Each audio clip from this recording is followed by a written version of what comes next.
Welcome to our channel. आज हम BA fourth Sam के इनवॉय प्ले जो कि भास ने लिखा है उसके कुछ इम्पोर्टेंट क्वेश्चंस के बारे में बात करेंगे। ये प्ले जो है महाभारत के उद्योग पर्व से लिया गया है और इसे भास ने लिखा है जो कि संस्कृत के बहुत ही महान नाटककार कहे जाते हैं। ऐसा माना जाता है कि भास कालिदास से पहले के समय में हुए हैं, क्योंकि कालिदास के जो वर्क है, कालिदास का वर्क है, कालिदास के जो जितना भी उन्होंने रिटर्न जितना वर्क है उसमें भास की टेक्निक को पाया गया है। तो यही प्रूव करता है ये करती है ये चीज़ कि भास जो हैं वो कालिदास से पहले के समय में हुए हैं। तो इनवोए प्ले है। बेसिकली इनवोए मीन्स होता है दूत। तो आज हम इस प्ले का बहुत ही इम्पोर्टेंट क्वेश्चन डिस्कस करेंगे।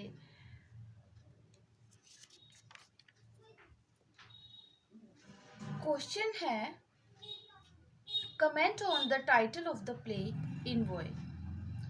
तो हमने इस जो प्ले है, जो ये नाटक है इनवॉय, इसके शीर्षक के बारे में डिस्कशन करनी है कि इसका शीर्षक उचित है या नहीं है। तो इस क्वेश्चन को शुरू करते हैं। जब हम क्वेश्चन को शुरू करते हैं तो बड़ी क्लासेस में, मैच्योर क्लासेस में डायरेक्ट क्वेश्चन को नहीं शुरू करना है, पहले आपने इंट्रोडक्शन लिखना होता है। तो शुरू करते हैं। Bhasa is one of the most celebrated Indian playwright in Sanskrit predating Kalidasa. Bhasa जो भारतीय नाटककार होते हैं संस्कृत में, उनमें से सबसे महान नाटककार माने जाते हैं और ऐसा माना जाता है कि वो कालिदास से पहले के समय के हैं। His contribution is a high landmark in the history of literature. उनका योगदान साहित्य के इतिहास में बड़ा ही शानदार है, जबरदस्त है। His play envoy is an outstanding example of his greatness. और उनकी इस महानता का एक उदाहरण क्या है? इनवॉय प्ले नाटक है। इनवॉय मीन्स मैंने आपको बताया क्या होता है, दूत, राजनयिक दूत। Envoy means an ambassador in the Sanskrit original ही is regarded to as Duta Vakya. Envoy का अर्थ होता है एम्बेसडर, दूत, और संस्कृत में अगर हम देखें तो इसे दूत वाक्य कहा जाता है। This play is one of the 13 plays of Bhasa rediscovered by Mahamahopadhyaya Ganapati Shastri इन 1912। ऐसा माना जाता है कि 1912 में महामहोपाध्याय गणपति शास्त्री ने भास के 13 नाटकों को रीडिस्कवर किया था, तो पुनः खोजा था। तो ये जो प्ले है उन्हीं 13 प्लेज में से एक है। The envoy is based on उद्योग पर्व ऑफ महाभारत। ये जो इनवॉय है ये प्ले महाभारत के उद्योग पर्व पर आधारित है, यानी कि महाभारत के उद्योग पर्व से इसे लिया गया है। The time of the play is that moment when the great war between the Pandavas and Kauravas was imminent. अगर हम प्ले के टाइम की बात करें तो ये उस समय, ये इसमें वो टाइम है, वो क्षण है जब पांडवों और कौरवों के बीच में युद्ध होना लगभग तय था। इमिनेंट मीन्स लगभग तय। However, the Pandavas make a last bid for peace. लेकिन फिर भी पांडवों ने अंतिम प्रयास किया शांति का। They sent Krishna as their envoy to the Kauravas court to plead with them to avoid war by giving the Pandavas their rightful inheritance. फिर भी उन्होंने कृष्णा को जो दूत के रूप में कौरवों के दरबार में भेजा ताकि युद्ध को टाला जा सके और पांडवों को कौरव उनका जो अधिकार है, जो हिस्सा है वो दे दे। But Duryodhana did listen to Krishna, did not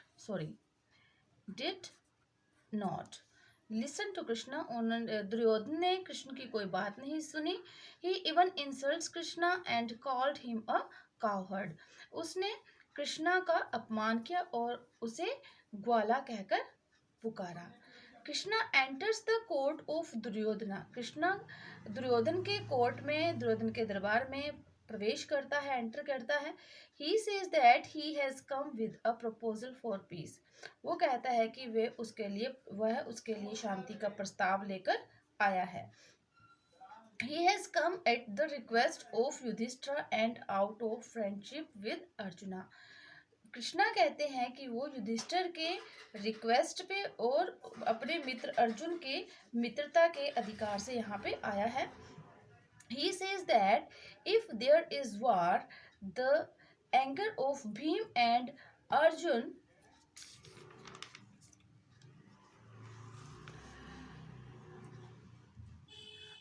Arjun will destroy the whole Kuru family.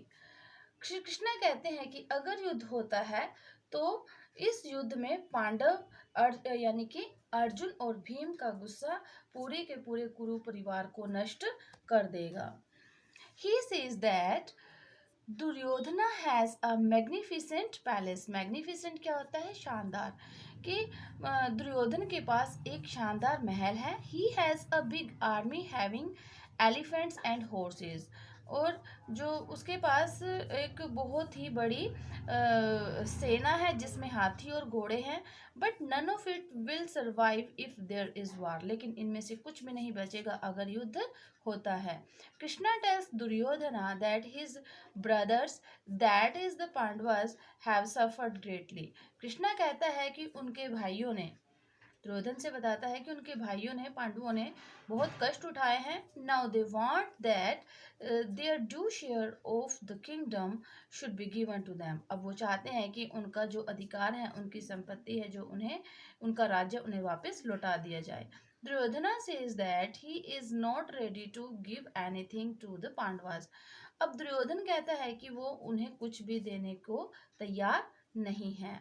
At this Krishna tells him that by the mutual confrontation the whole Kuru family will be destroyed.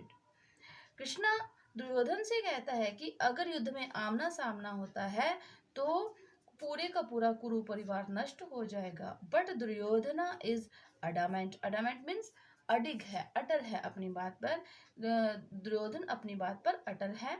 He rejects the peace proposal, वो शांति प्रस्ताव को ठुकरा देता है। He says that he is not prepared to give any share to the Pandavas, वो कहता है कि वो पांडवों को कोई भी जो संपत्ति का कुछ भी हिस्सा देने को तैयार नहीं है। ही इवन इंसल्ट्स कृष्णा, वो कृष्णा का भी अपमान करता है। Krishna becomes angry and comes away from there, Krishna क्रोधित हो जाते हैं और वहां से वापस चले आते हैं। तो ये हमारा क्वेश्चन था और कंक्लूजन है इसका। इसमें हमने बताना है कि शीर्षक उचित है या नहीं, टाइटल कैसा है। Thus, the title of the play, The Envoy, is very appropriate. Appropriate क्या होता है, उचित, कि इस प्रकार इस नाटक का, इस प्ले का जो टाइटल है वो appropriate है, उचित है। In this play, Lord Krishna is the envoy. इस प्ले में कृष्णा इन्वॉय है, दूत हैं, who comes to Duryodhana on behalf of the Pandavas, जो पांडवों की तरफ से दुर्योधन के पास आते हैं। तो ये आपका क्वेश्चन है। लैंग्वेज इजी थी, अगर फिर भी कुछ समझ नहीं आता है तो कमेंट बॉक्स में कमेंट कर सकते हैं। Thank you so much.